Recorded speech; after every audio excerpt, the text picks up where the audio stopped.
50 ஆண்டுகளுக்கும் மேலாக ஒரு வலுவான தேசத்தை உருவாக்குவதில் சிறந்த பங்காற்றியுள்ள செட்டிநாட் சிமெண்ட்டுகள் உங்கள் இல்லத்து கான்கிரீட்டுக்கான தரமான படைப்புகள்.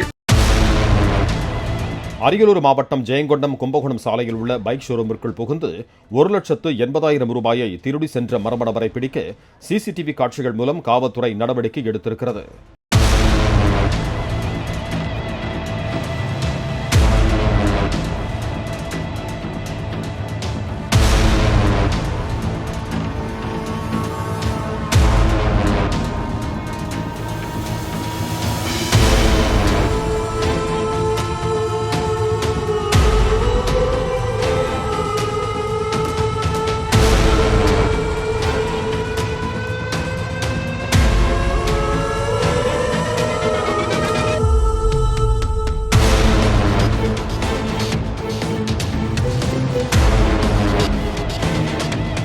ஐம்பது ஆண்டுகளுக்கும் மேலாக ஒரு வலுவான தேசத்தை உருவாக்குவதில் சிறந்த பங்காற்றியுள்ள செட்டிநாட் சிமெண்ட்டுகள் உங்கள் இல்லத்து கான்கிரீட்டுக்கான தரமான படைப்புகள்.